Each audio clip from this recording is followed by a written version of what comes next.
Bismillahirrahmanirrahim. Assalamualaikum warahmatullahi ta'ala wabarakatuh.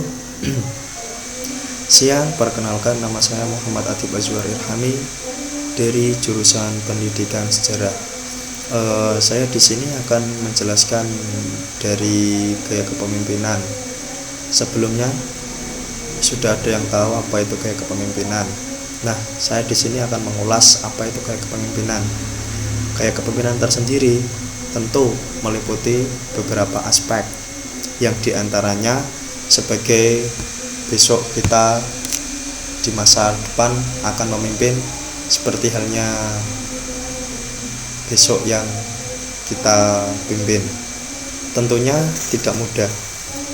Pemimpin harus memiliki gaya yang tersendiri dan memiliki gaya yang sangat efisien.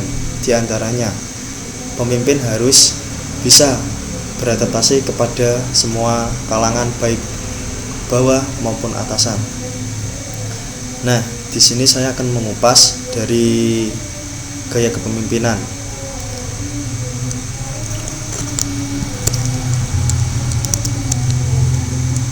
Ya, di sini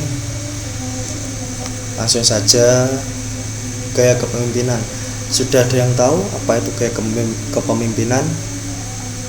Nah, tentunya sudah ada yang tahu dan sudah ada yang belum tahu. Nah, kita sendiri akan mencoba mengupas dari gaya kepemimpinan. Pengertian kepemimpinan. Kepemimpinan adalah sifat yang diterapkan individu yang bertindak sebagai pemimpin untuk mempengaruhi anggotanya, kelompoknya untuk mencapai sasaran dan tujuan yang telah disepakati bersama. Jadi, pemimpin adalah sifat yang diterapkan individu yang bertindak sebagai pemimpin untuk mempengaruhi anggota, kelompoknya, bahkan semua itu harus bisa mencakup dan saling bertujuan bersama. Nah, kurang lebihnya seperti itu. Dan yang kedua, ada teori kepemimpinan. Tentunya pemimpin adalah mempunyai teori tersendiri, yaitu meliputi setidaknya ada 3 teori tentang asal-usul terbentuknya seorang pemimpin, diantaranya sebagai berikut. Teori genetik menyatakan bahwa pemimpin itu terlahir dengan bakat yang sudah terpendam di dalam diri seseorang.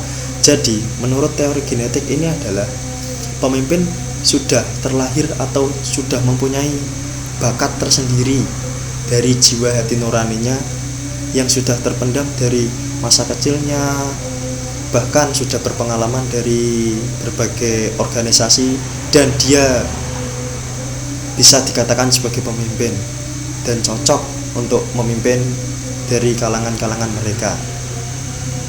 Kedua, ada teori sosial menyatakan bahwa seseorang dapat menjadi pemimpin melalui latihan, kesempatan, dan pendidikan. Nah, tentunya pemimpin itu harus memiliki sifat yang efektif.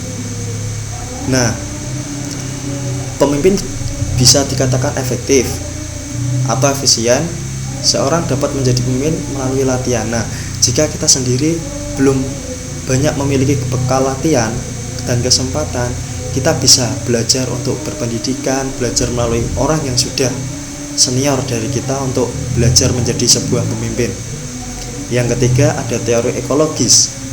Teori ini merupakan gabungan dari 2 teori di atas. Nah, tentunya pemimpin itu tidak lepas dari teori genetik dan teori sosial. Dan pemimpin itu harus mempunyai jiwa yang terpendam dari diri, atau kalau belum terbiasa jadi pemimpin, kita bisa belajar untuk menggapainya sebagai pengalaman untuk jadi seorang pemimpin. Nah, yang ketiga ada yang sifat pemimpin. Intelijensi, kemampuan bicara, menafsir, dan bernalar yang lebih kuat daripada para anggota yang dipimpin. Kedua, kepercayaan diri, keyakinan akan kompetensi dan keahlian yang dimiliki. Ketiga, determinasi, hasrat untuk menyelesaikan pekerjaan yang meliputi ciri seperti berinisiatif, kegigihan, mempengaruhi, dan cenderung menyetir. Keempat, integritas, kualitas, kejujuran, dan dapat dipercaya oleh para anggota. Kelima, sosiabilitas, kecenderungan pemimpin untuk menjalin hubungan yang menyenangkan bersahabat, ramah, sopan, bijaksana, dan diplomatis, menunjukkan rasa sensitif terhadap kebutuhan orang lain dan perhatian atas kehidupan mereka. Nah, kesimpulan tersendiri dari sifat pemimpin tersebut adalah intelijensi. Kita harus mempunyai kemampuan bicara, menafsir, benalar, dan bisa berpengertian terhadap yang kita pimpin. Contohnya kita harus gimana istilahnya, legowo terhadap yang kita pimpin tersebut. Nah, kepercayaan diri, keyakinan dan akan kompetensi keahlian yang dimiliki. Nah, keyakinan ini tersendiri, kita harus memiliki jiwa keyakinan untuk sebagai orang pemimpin. Nah, bagaimana kita harus meyakinkan jiwa kepemimpinan? Tentunya kita harus memiliki keahlian yang dimiliki. Contohnya bisa menghandle, dan kita yakin bahwa kita itu pasti bisa. Determinasi, hasrat untuk menyelesaikan pekerjaan yang meliputi ciri seperti berinisiatif. Nah, kita jadi pemimpin itu harus berinisiatif, bukan hanya condong ke condong ke kepemimpinan gagah atau seperti apa, bukan. Kita harus mempunyai inisiatif, kegigihan. Nah, untuk mencapai satu lingkup tersebut, kita harus bisa menyetir juga. Kita harus bisa mengordinir dan menciptakan karya yang baru. Nah, itu yang dimiliki oleh determinasi. Integritas, pemimpin tidak hanya bermimpin di atasan saja, bahkan pemimpin itu harus mempunyai sifat kejujuran dan dapat dipercaya oleh para anggota. Jadi, tugas seorang pemimpin bukan hanya sekedar memimpin atau berinisiatif. Kita harus juga juga mendapat kejujuran. Kejujuran itu penting dalam sifat kepemimpinan, biar kita dipercaya oleh para anggota yang kita pimpin. Sosiabilitas, kecenderungan pemimpin untuk menjalin hubungan yang menyenangkan, bersahabat, ramah, sopan, bijaksana. Tentunya kita jadi pemimpin harus bersahabat, ramah, dan sopan sesama karyawan, biar kita bukan semena-mena menyombongkan diri jadi seorang pemimpin. Nah, yang selanjutnya ada gaya kepemimpinan. Kepemimpinan otokratis, pemimpin sangat dominan dalam setiap pengambilan keputusan dan setiap kebijakan, peraturan, prosedur diambil dari idenya sendiri. Nah, pemimpin sangat dominan itu maksudnya gini, pemimpin harus tepat dan bijaksana setiap mengambil keputusan. Jangan sampai keputusan itu merugikan atasan maupun bawahan. Yang kedua ada kepemimpinan birokrasi. Gaya kepemimpinan ini bisa diterapkan dalam sebuah perusahaan dan akan efektif apabila setiap karyawan mengikuti setiap alur prosedur dan melakukan tanggung jawab rutin setiap hari.